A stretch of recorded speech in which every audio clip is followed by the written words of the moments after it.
आज हम लोग स्विच केस यूज़ करके ये वाला क्वेश्चन सॉल्व करेंगे। तो ये क्वेश्चन क्या बोल रहा है कि हम लोग को एक अल्फ़ाबेट इनपुट करना है और चेक करना है कि वो वॉवेल है या कॉन्सोनेंट है। ठीक है, तो सबसे पहला लाइन ये क्या बोल रहा है कि हमको एक अल्फ़ाबेट इनपुट करना है। तो अल्फ़ाबेट क्या होगा, या तो हम ए लेंगे या बी लेंगे या सी लेंगे या डी लेंगे, कोई सिंगल लेंगे।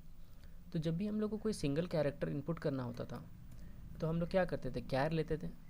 ठीक है, और एक वेरिएबल नेम ले लेते हैं, फॉर एग्जांपल ALPH। ठीक है, ये ले लिए। उसके बाद CLR SCR ले लेते हैं। उसके बाद एक स्टेटमेंट प्रिंट करा देते हैं कि हम लोग को इनपुट क्या लेना है। printf enter N alphabet. ठीक है, कोलोन ले लेते हैं। अब हम लोग क्या करते हैं कि अपना एक कैरेक्टर इनपुट करवाते हैं स्कैनफ से। स्कैनफ ले लेते हैं। अच्छा, डबल कोट्स के अंदर क्या होगा सोचिए आप लोग। %ALPH। ये जो डबल कोट्स है इसके अंदर हम लोग लिखेंगे %C। %C क्यों? क्योंकि ये एक कैरेक्टर वैल्यू इनपुट लेगा, सिंगल कैरेक्टर, तो इसलिए हम लोग यहाँ पे %C लिखें। ठीक है, अब हम लोग क्या करना है कि इसी अल्फ़ा को, मतलब ALPH जो है, इसी को हमको चेक करना है कि वो वॉवेल है या कॉन्सोनेंट है। तो आप लोग एक चीज़ जानते हैं कि वॉवेल क्या क्या होता है, A E I O U। ठीक है, ये 5 वॉवेल होता है। तो हम लोग हर केस में चेक कर लेंगे कि वो A के इक्वल है या E के इक्वल है या I के इक्वल है या O के इक्वल है या U के इक्वल है। ठीक है, अगर ये सारा से किसी से भी मैच नहीं हुआ तो मतलब क्या, वो कॉन्सोनेंट कर देंगे हम उसको डिफ़ॉल्ट में। तो यही बेसिकली हम लोग अपना लॉजिक लगाने जा रहे हैं। तो चलिए इसको करते हैं। तो यहाँ पे लिखते हैं स्विच, और ब्रैकेट के अंदर क्या लिखते हैं, ALPH, और इसका करली ब्रैकेट ओपन क्लोज कर देते हैं। सबसे पहले केस A।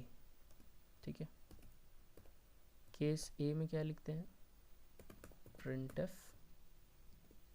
वॉवेल, और उसके बाद ब्रेक लिख देते हैं। ठीक है, तो हमने क्या किया कि अगर ये अल्फ़ाबेट, मतलब ये जो अल्फ़ाबेट आएगा वो अगर A होगा तो क्या करेगा, प्रिंट कर देगा वॉवेल और ब्रेक कर देगा। ठीक है, इसी तरह से बाकी सबके लिए भी चेक करना होगा। एक काम हम लोग और कर सकते हैं कि मान लीजिए कोई स्मॉल ए की जगह कैपिटल ए डाल दिया, तो फिर मेरे को कैपिटल ए के लिए भी चेक करना चाहिए। ठीक है, तो केस ए कर देते हैं यहाँ पे कैपिटल ए के लिए भी, और इसके लिए भी लिख देते हैं printf वॉवेल। इसका भी ब्रेक दे देते हैं। फिर केस क्या आना चाहिए, ई के लिए भी printf वॉवेल ब्रेक। इसको थोड़ा सा नीचे कर देते हैं।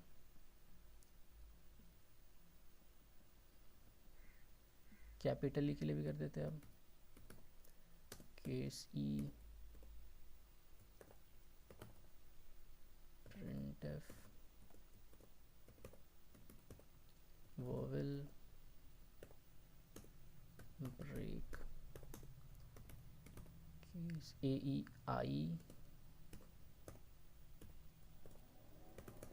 printf वॉवेल वॉवेल कर दिए, फिर ब्रेक। फिर केस कैपिटल आई के लिए भी कर देते हैं printf वॉवेल ब्रेक। ठीक है, अब क्या बचा, O और U बचा। O के लिए लिख दो, ऐसे ही आपको सारी चीज़ के लिए लिखना है, जितना भी हमारा वॉवेल है उसके लिए तो लिखना ही पड़ेगा।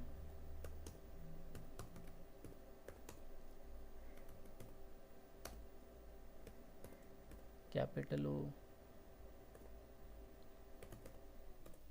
printf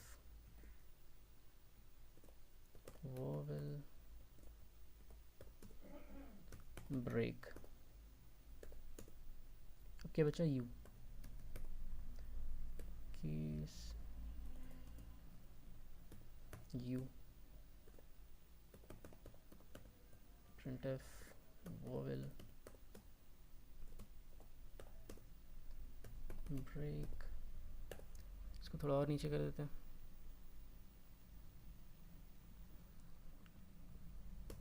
क्या है, केस कैपिटल यू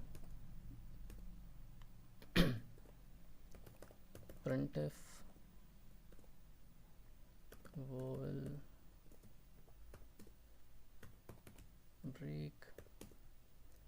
अच्छा, अब हम लोग का ए ई आई ओ यू तो हो गया, ये सारा तो वॉवेल के लिए प्रिंट हुआ। लेकिन अगर वॉवेल नहीं हुआ तो हम लोग डिफ़ॉल्ट कर देंगे,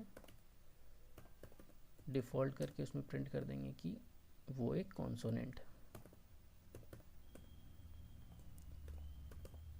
कॉन्सोनेंट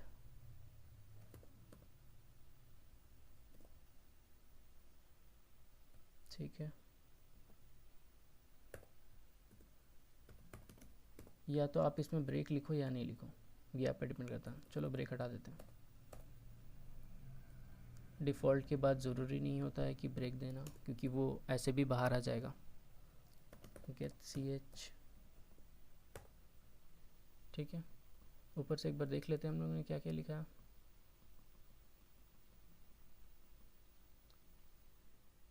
तो सबसे पहले हम लोगों ने क्या किया, इनपुट कराया, इनपुट करा के उसको चेक किया कि वो ए के बराबर है कि नहीं, फिर ई के बराबर है कि नहीं, आई के बराबर है कि नहीं, ओ के बराबर है कि नहीं, यू के बराबर है कि नहीं। और अगर पांचों में से कुछ नहीं हुआ तो फिर उसको हमने कॉन्सोनेंट कर दिया। चलो कंपाइल रन करके देखते हैं।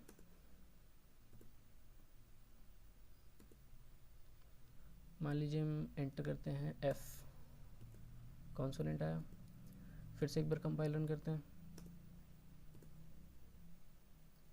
अब हम लोग कोई वोवेल डाल लेते हैं, फॉर एग्जांपल कैपिटल यू डालते हैं, देखो वोवेल आ रहा। तो यही था हम लोग का वोवेल और कॉन्सोनेंट फाइंड करने का प्रोग्राम, जो हम लोग स्विच केस यूज़ करके किए हैं। ठीक है, चलिए मिलते हैं नेक्स्ट लेक्चर में।